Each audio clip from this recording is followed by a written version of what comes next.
बेटे आप लोग, मैंने बताया है कि अगर क्लासेस अटेंड करोगे तो डेटा आपको भेजूंगा, नहीं अटेंड करेंगे तो नहीं भेजूंगा, तो प्लीज क्लासेस जरूर अटेंड किया करें। अच्छा जी, नेक्स्ट नेक्स्ट मैं आपको ये बता रहा था कि बच्चों मुझे एक चीज बताओ, ओपनिंग स्टॉक था 10,000, क्लोजिंग स्टॉक है 7,000, तो कितने स्टॉक का फर्क आया? 3,000 का। 3,000 से जी सर। स्टॉक क्या हो गया? डिक्रीज हो गया। स्टॉक क्या हो गया? डिक्रीज। तो स्टॉक अगर बच्चों डिक्रीज हो गया है, स्टॉक अगर डिक्रीज हो गया है, तो अगर मैं ना 7 लिखूं ना 8 10 लिखूं, इन दोनों की बजाय अगर मैं 3,000 लिख दूं परचेजेज में, तो सर कोई फर्क नहीं पड़ेगा। बेटा मैं बजाय ओपनिंग स्टॉक और क्लोजिंग स्टॉक लिखने के, मैं इंक्रीज इन स्टॉक लिख दूं ना, डिक्रीज इन स्टॉक लिख दूं 3,000, तो फिर भी मेरा काम चल जाएगा। बच्चों याद रखना, जब भी डिक्रीज इन स्टॉक होगा तो वो ऐड होगा, जब भी इंक्रीज इन स्टॉक होगा तो वो माइनस होगा। बच्चों increase in stock minus, decrease in stock add होगा। ठीक है, ये आपने याद रखना है। मैं आपको ये एग्जाम्पल से जस्टिफाई भी करता हूं कि क्यों होता है। फिलहाल आपने याद रखना है कि जब भी इंक्रीज इन स्टॉक होगा, जब भी increase in work in process होगा तो लेस, जब वो डिक्रीज होगा तो ऐड, जब भी इंक्रीज इन फिनिश गुड्स होगा तो वो लेस, जब भी डिक्रीज होगा तो ऐड। इसी तरह ओपनिंग स्टॉक जब भी इंक्रीज होगा तो लेस, जब भी डिक्रीज होगा तो ऐड। या आप लोगों ने कहीं लिख लेना है, लिख लेना है। चलो अब मैं आपको प्रूफ करके बताता हूं। देखें, ये हमें क्वेश्चन दिया गया है, ये देखें ओपनिंग मटेरियल है और ये क्लोजिंग मटेरियल है। बेटा ओपनिंग मटेरियल है 54,000, ओपनिंग मटेरियल है 54,000 और क्लोजिंग मटेरियल है 34,000। समझ गए सर? इनको तो आप ये देखें ना, फॉर्मेट बनाएं। बेटा मैंने एक फॉर्मेट बना लिया है, ये मैंने किसका फॉर्मेट बना लिया है सर? आपने फॉर्मेट बना लेना है किसका बच्चों? CGS।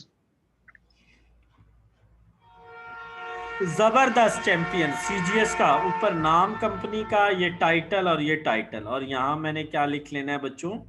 सर यहां आप लिखे रुपीस। ये बेटा मैंने रुपीस लिख दिया। अब मैं क्या करने जा रहा हूं सर? आप सिंपल लिखते जाएं।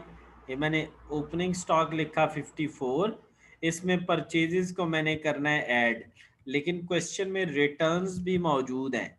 देखें ये परचेजेस हैं, ये वाली परचेजेस हैं, ये रिटर्न है, ये माइनस होंगी आपस में, तो ये हमारी नेट परचेजेस आ जाएंगी। बेटे ये ऊपर वाले में ऐड होके ये बन गया, और इसमें से क्लोजिंग मटेरियल 34 है वो माइनस हुआ, तो ये हमारा मटेरियल यूज निकल आएगा। क्या निकल आएगा? मटेरियल यूज निकल आएगा। अब अगर मैं ऐसा करूं बच्चों, मैं ऐसा करूं ना, मैं ये लिखूं 54, ना मैं 38 लिखूं, 34 लिखूं, मैं इन दोनों का क्या लूं सर? आप इन दोनों का लें डिफरेंस। क्या लूं बेटा? डिफरेंस। बेटे मैंने जब इसका डिफरेंस लिया तो ये देखो, इसमें से मैंने इसको माइनस किया, बेटे मेरा आंसर क्या आया सर? आपका आंसर आ गया 19,200। बच्चों मेरा मटेरियल डिक्रीज हुआ है। क्या हुआ है? डिक्रीज। मैंने कहा था जब भी मटेरियल डिक्रीज होगा ऐड होगा, जब भी बच्चों मटेरियल डिक्रीज होगा ऐड होगा। तो किस में ऐड हो जाएगा? परचेजेज में। आप इसको और इसको आपस में प्लस करो, यही आंसर आएगा बच्चों, सेम आंसर आएगा, सेम आंसर आएगा। लेकिन मैंने आपकी कंफ्यूजन के लिए ये भी बता दिया है।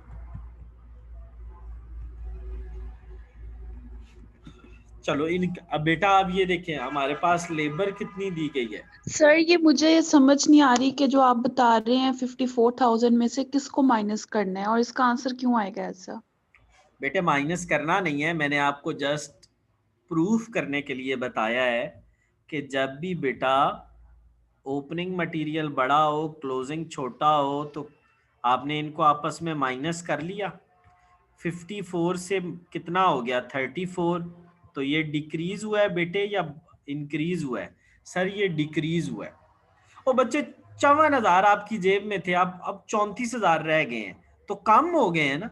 जब डिक्रीज हो हाँ गया जी जब भी बेटा जी मटेरियल डिक्रीज होगा, मैंने अभी आपको थोड़ी देर पहले बताया है, चाहे वर्क इन हाँ प्रोसेस जी हो चाहे फिनिश गुड्स हो, जब भी वो डिक्रीज होंगे तो वो क्या हो ऐड जाएंगे? करेंगे, ऐड ऐड हो जाएगा। ऐड करेंगे। अब परचेजेस में ऐड करेंगे। किन में ऐड करेंगे बेटा? ओके ओके, परचेजेस में। परचेजेस में।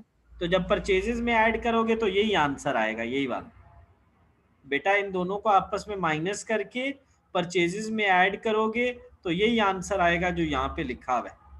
ठीक है, अगर ये इंक्रीज डिक्रीज की बजाय 54 से यहाँ पे बेटा 74 हो जाता, बढ़ जाता, अगर ये इंक्रीज हो जाता तो फिर ये क्या हो जाता? परचेजेस में से क्या माइनस। माइनस हो जाता। ये समझाने की कोशिश कर रहा हूँ, समझ आई तो ठीक, नहीं आई तो कोई मसला नहीं बेटा। लेबर पेपर में उसने नहीं मांगना, लेबर ये है, FOH ये है बेटा। इन तीनों को ऐड करो, टोटल मैन्युफैक्चरिंग कॉस्ट। बेटा अब ये देखो लिखा हुआ है increase in work in process. Sir आपने कहा था increase in work in process जो है वो लेस हो जाएगा, कॉस्ट ऑफ गुड्स मैन्युफैक्चर्ड निकल आएगी। और बच्चों decrease finish goods, sir decrease वाला आपने कहा था ऐड हो जाएगा और ये कॉस्ट ऑफ गुड्स सोल्ड निकल आएगी। क्या निकल आएगी बच्चों? क्वेश्चन नंबर 7 इसकी डिट्टो कॉपी है जो कि आपने खुद करना है। क्वेश्चन नंबर 7 इसकी डिट्टो कॉपी है, ठीक है, वो आपने खुद करना है। तो बेटा नेक्स्ट क्वेश्चन आप लोगों ने लाजमी करना है।